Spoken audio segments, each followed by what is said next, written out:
Hi girls, notes for chapter 3D. We're going to use the distributive law, and we know what that is already. We might not have called it that, but it's really what we called was expanding binomial products. So let's just quickly talk about that. I'm going to redo what's written here. When we have two things added together or subtracted from each other in brackets, we call that a binomial because there's two terms in there and two terms in there. And we expand them. We do that idea of FOIL where we say, okay, we'll multiply the first two terms together, and then we'll multiply the outside two terms together, and then these two together, and then these two, the last two. Well, that should be a D, eh? Sorry about that. So we end up with 4 terms from that. So let's just recall that and do a little example. So we have that, 2x squared, that minus 6x, that plus 4x, that minus 12. And lots of times I can simplify these by combining the middles. So I hope you remember that from previous. All right, so building formulas for squaring binomials and expanding difference of two squares. We've already talked about this in year 9. But if I have a plus b squared, that's the same as a plus b times a plus b. I can't just square the a and square the b. It does not work like that. I have to do the multiplying out. So I get a squared plus ab plus ab plus b squared. So that's a squared plus 2ab plus b squared. So that's what a plus b squared is equal to. And we'll deal with that a little bit later, talk about a problem. Now, when I multiply two numbers or two binomials together and they're not perfect square, but one's the minus and one's the plus, I get something that's called the difference of two perfect squares. So the first I get is a squared, then I get plus ab, then I get minus ab, and I get minus b squared. So if I have this situation, I end up with a squared minus b squared. And we call that thing the difference of two perfect squares.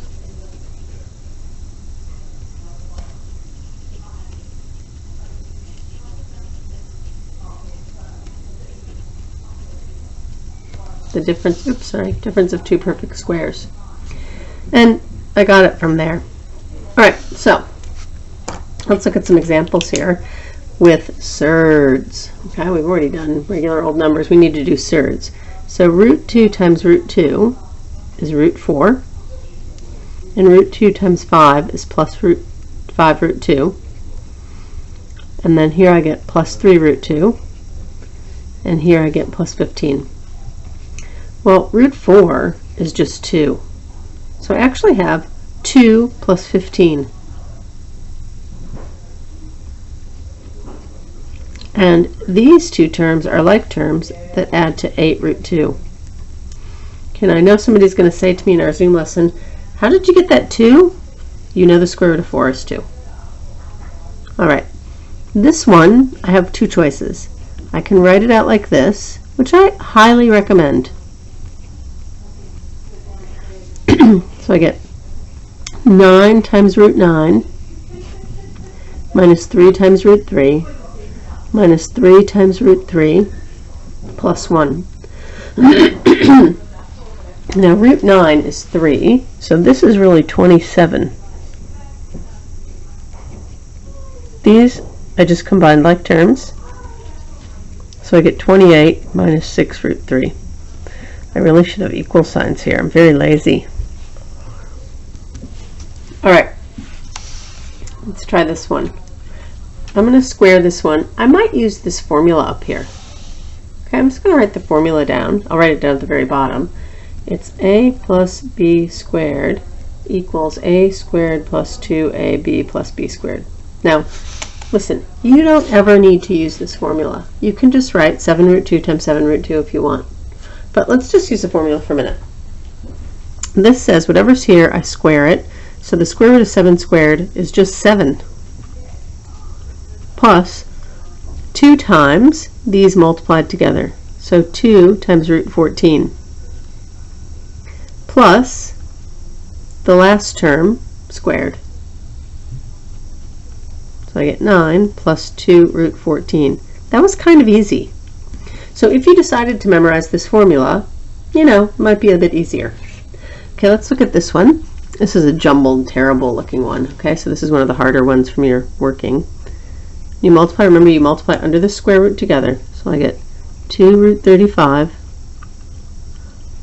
Then here, gives me 8 root 15. Then here, gives me negative 3 root 14. And then here, gives me negative 12 root 6.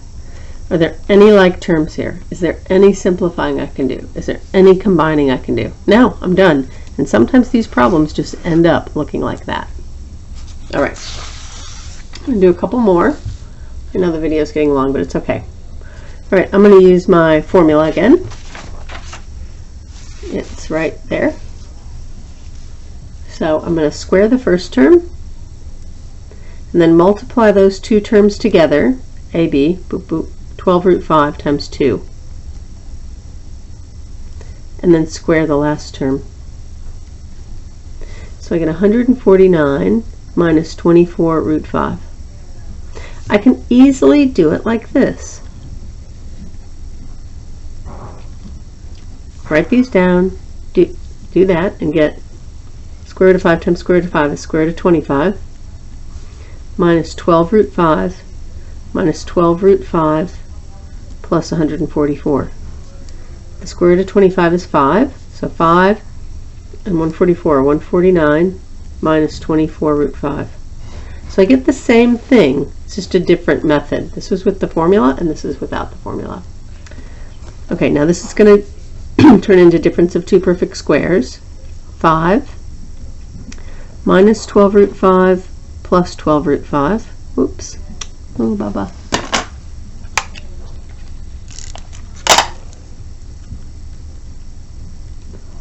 Minus 144. So I get, those go away, I get negative 139. Look at that. Can you see how different, look at this problem here.